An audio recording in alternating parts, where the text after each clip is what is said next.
Je ne suis pas un coq qui chante avant d'avoir pondu. Voilà une de vos phrases, Giroud, extraite de ce bouquin, de ses confidences. Vous êtes une légende, un visage du foot, le visage du foot qu'on aime.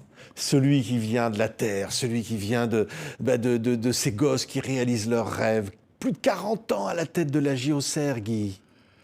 Oui, bien sûr. Puis j'y suis toujours, comme plus à la tête, mais je suis un des membres de l'association, c'est-à-dire la partie amateur qui s'occupe des 6 ans à 18 ans. Oui, c'est ça votre fierté, d'avoir donné envie à des gosses de jouer. C'est magnifique. Alors, bien sûr, je ne les dirige pas moi-même. Il y a des jeunes éducateurs, dont Fabien Coul et Christian Hénat, des anciens professionnels de mon équipe, qui ils les font manœuvrer très très bien selon des méthodes connues de pédagogie pour les enfants. On a même pioché auprès des instituteurs de la maternelle, puisqu'on les prend maintenant même à 5 ans. Ouais, c'est fou. Et vous arrivez à avoir comme ça le talent. Allez, parlons de Djibril Cissé. Il considère que vous êtes votre papa. Oui, bien sûr. Les circonstances ont fait.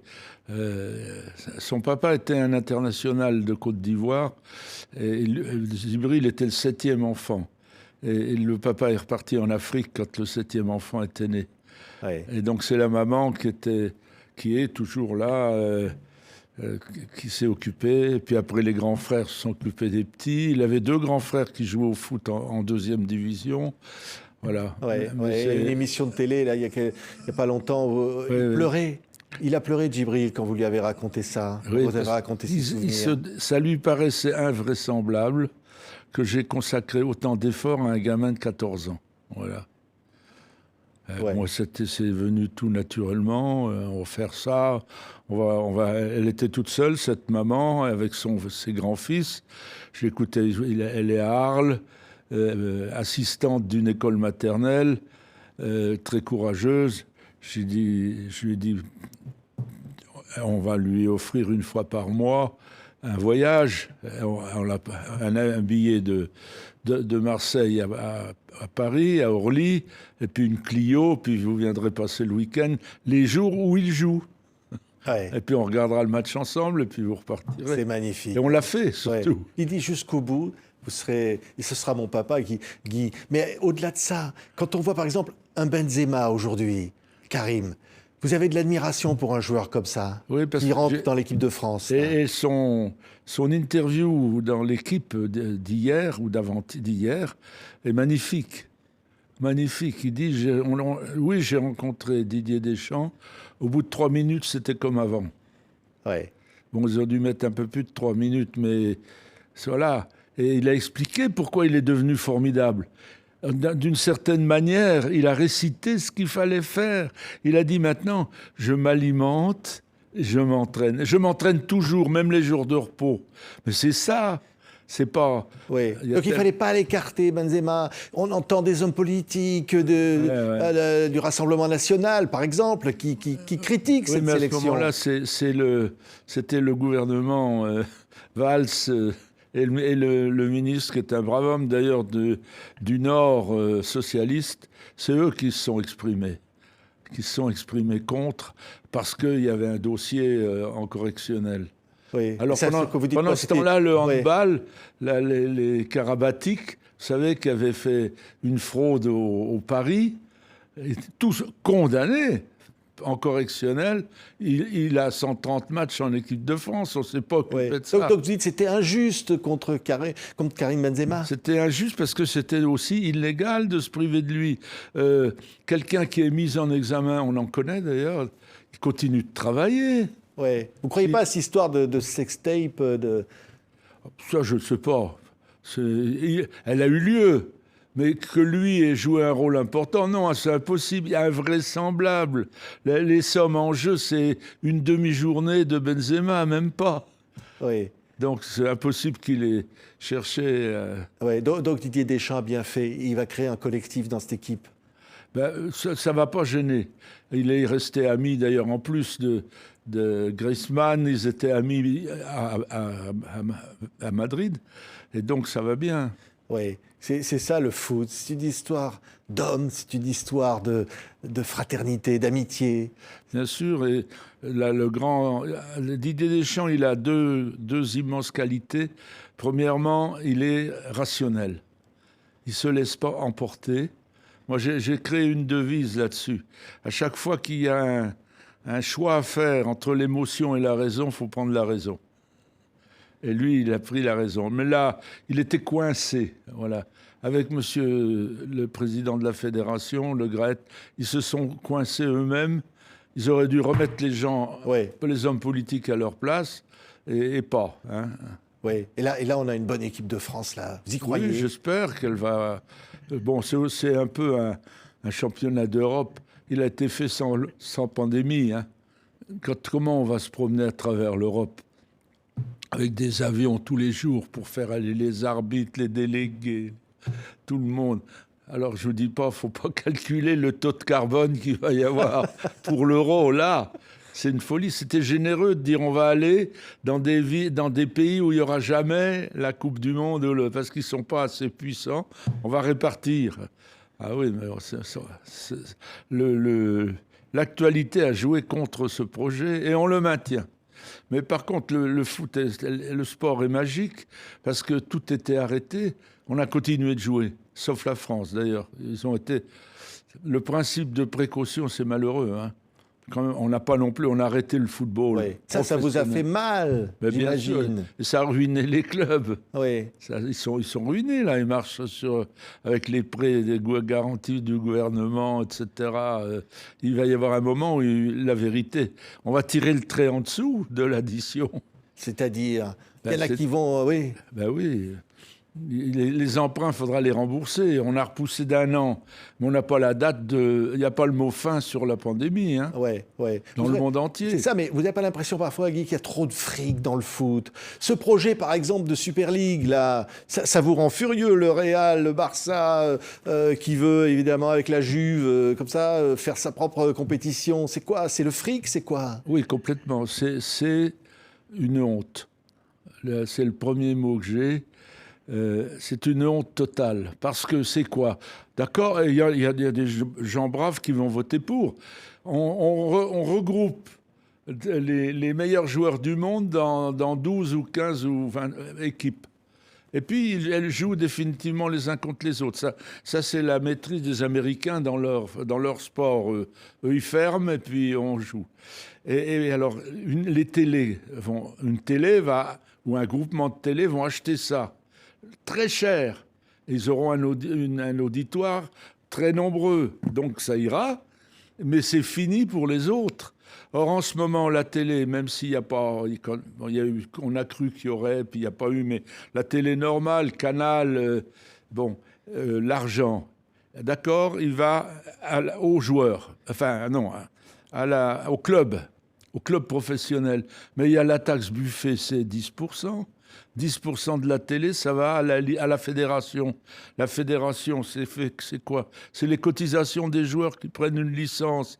Donc, autrement dit, la télé et donc le jeu du championnat de France, et donc, pour prendre un mot du président, ruisselle jusqu'au prix des cotisations des joueurs. Moi, je m'occupe donc de la section amateur, pas comme patron, membre du comité, on regarde les cotisations. Il y a des gens, on les exonère. Quand il y a un petit frère, on ne fait pas payer le deuxième, etc. Eh bien, ça va contre eux, ça finit contre eux. Et alors après, il y a un moment donné où les joueurs, les 30 joueurs qu'il y aura dans chacune de ces grandes équipes, ils vont se tirer la bourre pour les prendre. À qui ils vont donner le plus d'argent pour venir? Mais il y a un moment, ça devient... C'est de l'argent pour 5 générations. Là, la 5e génération, ça va, elle va travailler peut-être, on l'espère. C'est ça. C'est pour ça qu'à mon avis, c'est un hold-up. C'est un hold-up sur la télévision mondiale. Et donc sur les rapports aux footballeurs. On a un exemple sur le passé. Mais bon, ça, c'est pas tout à fait comme ça, mais si.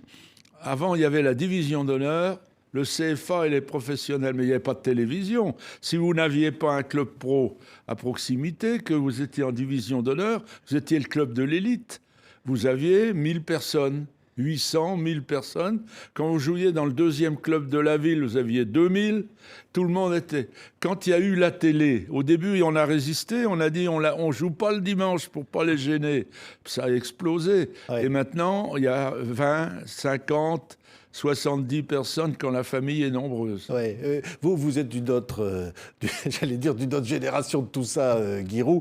On vous a chambré, les Guignols, vous chambrez en disant que vous étiez radin ou je ne sais pas quoi. Ça, vous disiez quoi de ça? Ben c'était mon club qui était comme ça. Oui. Monsieur Hamel, qui nous a quittés cette année, je lui rends hommage ici, était un gestionnaire hors ligne.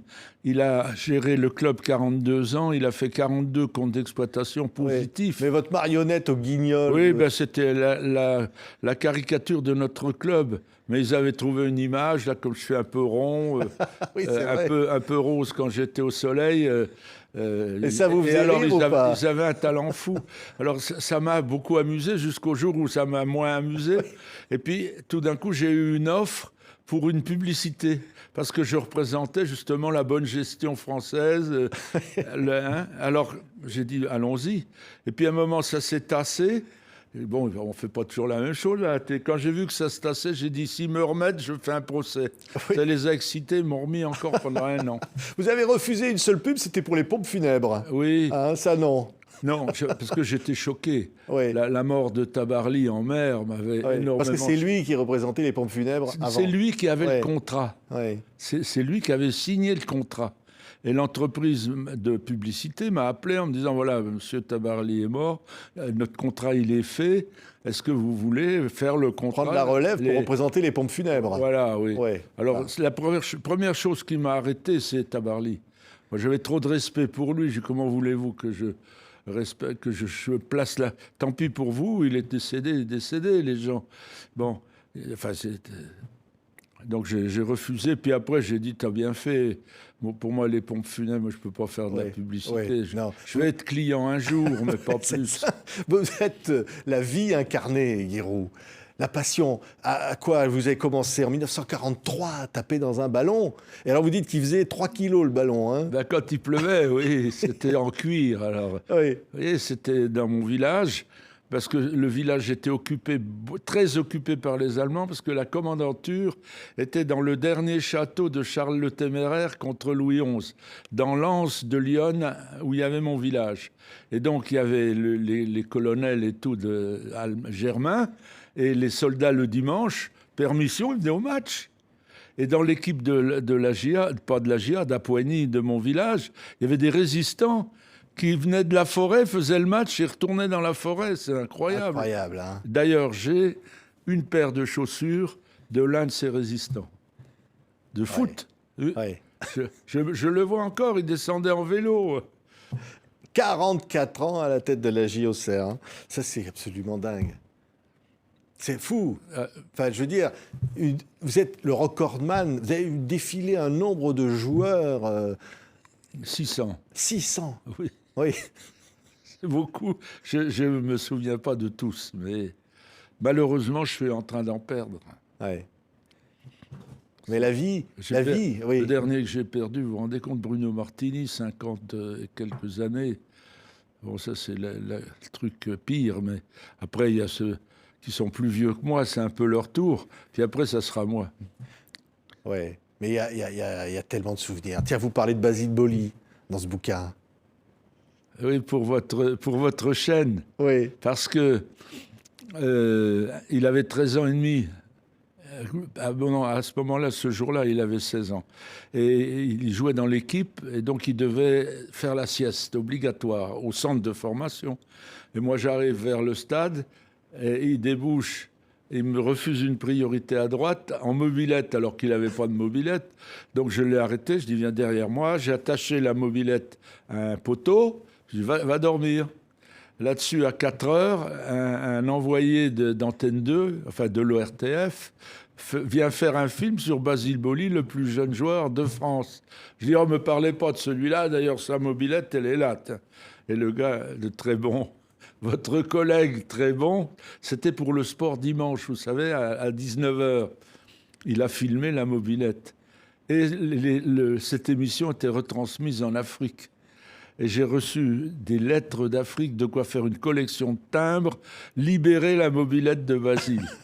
Voilà. Et lui, ça lui a fait du bien aussi, parce qu'on a parlé de sa mobilette. Oui, oui. Vous racontez des souvenirs. Ah, tiens, avec Depardieu.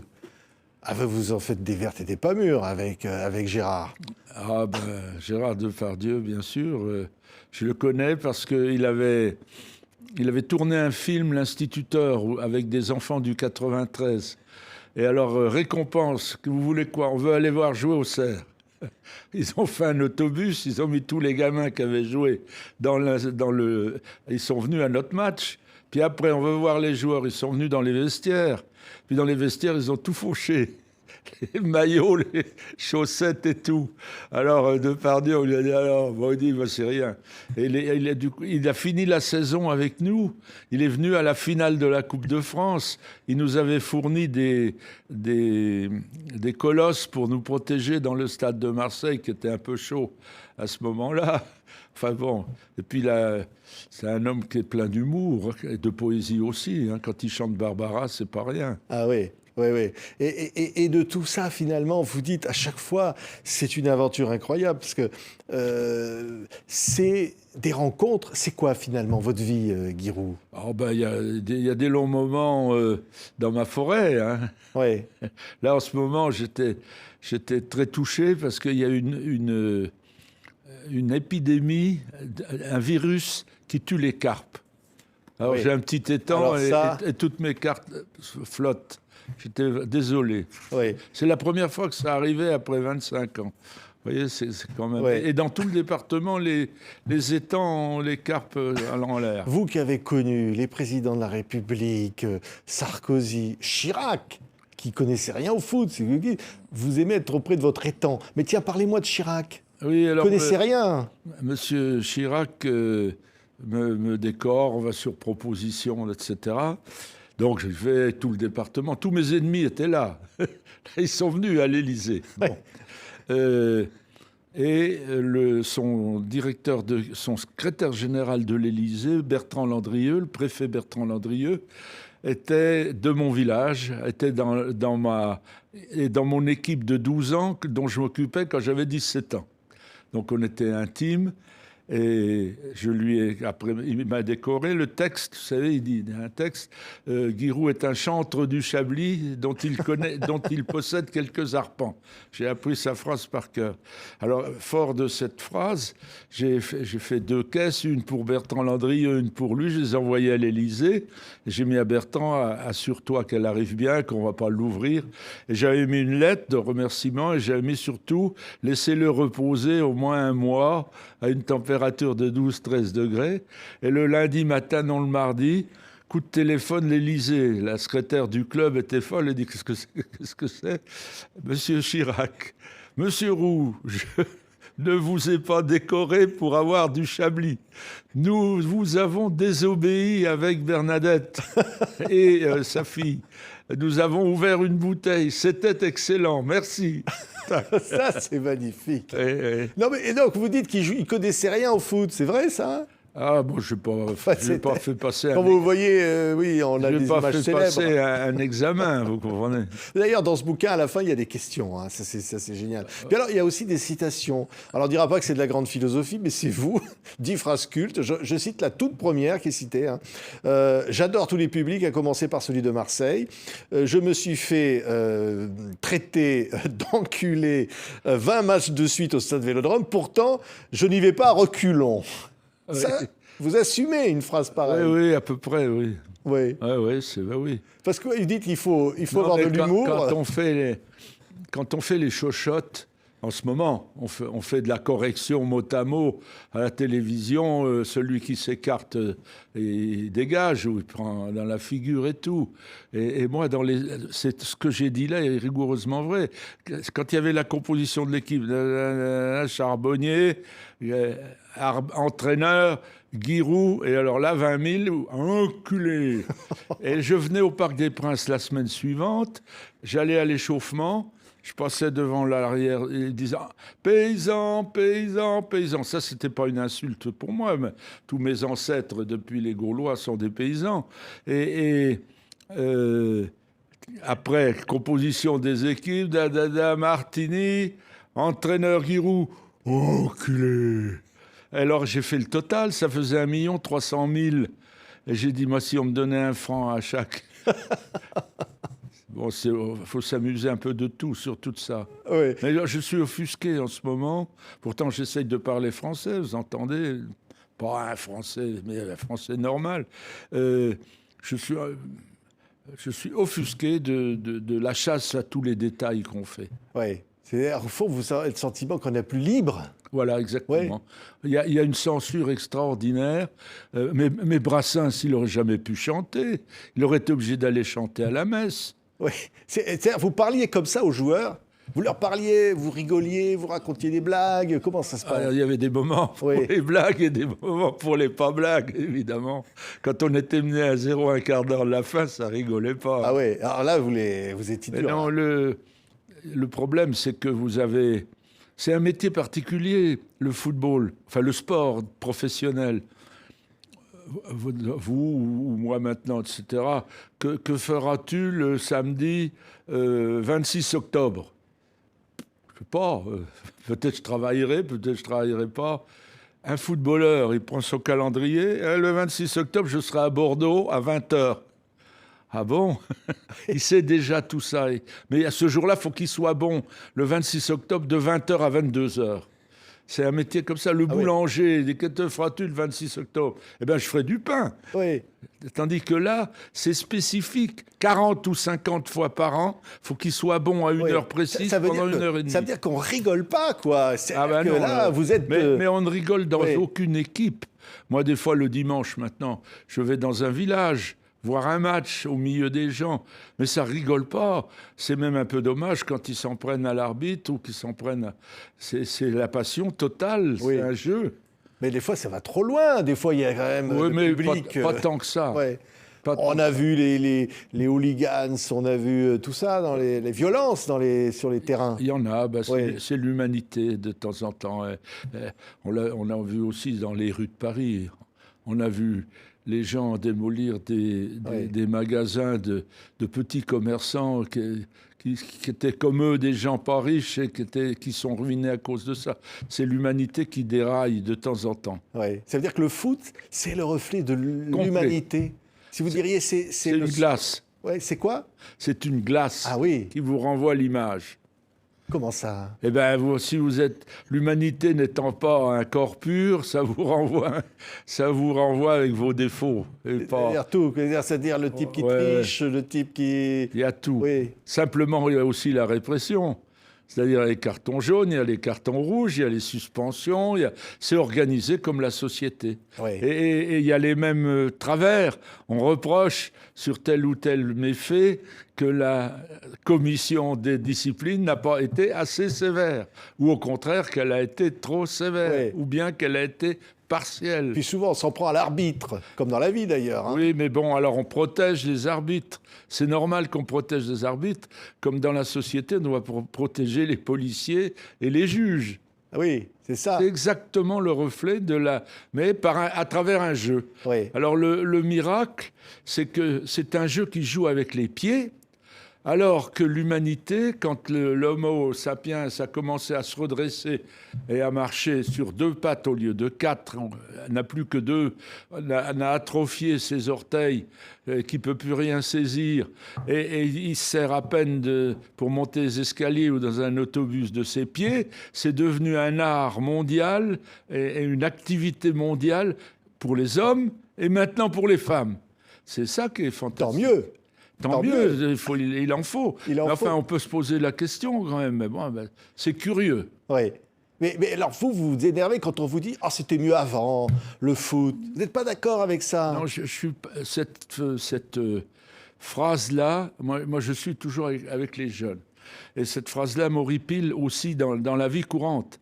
Quand on dit, pour les familles, c'était mieux... Les 3 glorieuses. Moi, je les ai vécues comme adolescent et comme jeune homme, les 3 glorieuses. Mais ils n'ont pas vu leur grand-mère dans un lavoir, à genoux, entre 3 planches, avec les draps, un battoir, la rivière qui passe et le gros savon de Marseille, et la température, c'est 2 degrés. Et la pauvre grand-mère, elle est là-dedans pendant 3-4 heures dans la journée, ou 5 heures, elle sort les mains toutes rouges, et ça, pour avoir du linge qui met 8 jours à sécher, ou la vaisselle, pareil. Moi, je sais faire la vaisselle maintenant. Oui. Ben, j'en ai pour 3 minutes à le mettre et 2 minutes à l'enlever, sans oublier d'appuyer. Oui, mais vous, on va vous dire, oui, mais regarde, avant, il y avait Platini, il y avait Maradona, que vous aimiez tant. On a les mêmes. Hein. Ah oui, aujourd'hui, il y a des Maradona. Oui, absolument. C'est-à-dire Eh bien, en France, Mbappé, Neymar. Au niveau de Maradona. Vous les mettez au niveau de Maradona. Oui, mais Maradona, c'est devenu une légende. C'était un joueur exceptionnel, mais la France avait eu des joueurs exceptionnels. L'équipe de France de 58, qui était en Suède, qui a été 3e, mais en ayant joué la demi-finale à 10, parce qu'on ne remplaçait pas le demi-centre Jonquet qui avait le péroné cassé. Il y avait dedans Raymond Kopa, qui était un joueur exceptionnel. Jonquet était un défenseur exceptionnel. Mais Raymond Kopa, c'est un joueur vous pouvez le mettre sur la ligne, là, avec Cruyff, avec Platini, avec Maradona... Voilà, et avec Benzema peut-être. Et peut-être avec Zidane quand même. Ah oui, non, mais je n'ai pas fait une énumération totale, bien sûr. Zidane, pareil, première ligne. C'est vrai que vous êtes capable, j'ai lu ça, de citer pratiquement de tel match, telle année, alors, de gamin. Combien il y avait de personnes dans le public ou presque. Enfin, vous savez tout. Non, mais mon enfance m'a beaucoup marqué. J'ai dit quelque part... il n'y a que l'enfance qui compte, après on fait du rab. Et à 9 ans, je l'ai raconté dans le livre, ramasseur de balles à Colmar, la seule année où ils étaient en première division. J'avais attrapé le manteau d'un monsieur pour entrer dans le stade à 9 ans, puis j'avais été me mettre derrière les buts, et je connaissais l'équipe de Colmar par cœur. Et il y a une dizaine d'années, je suis allé à Colmar et je regardais des photos. Et le tenancier du café est venu, il me dit, ça vous intéresse? Je dis oui, j'étais à ce match-là. Je peux presque vous réciter l'équipe de Colmar. Angèle, Frey, Linkenel, Vavrignac, etc. Les 11, Jérusalem, il n'avait pas trop de cheveux. Voilà. Et ça m'est resté comme l'alphabet que j'ai appris à peu près dans ces années-là. Oui, comme un gamin que vous êtes resté. J'étais un gamin. Oui, mais là, je dis le gamin que vous êtes resté. Oui, parce qu'on a l'impression que vous êtes... En fait, vous vous dites, le rêve du gamin, là, vous l'avez réalisé. C'est de votre vie. Oui, mais j'ai encore envie. Oui, non, mais... Voilà, en ce moment, la période que nous avons vécue, là, d'une année, de mars à mars, moi, j'ai regardé vivre tout le monde. J'ai continué de lire les journaux et la télévision beaucoup. Et je regardais 7 matchs par semaine.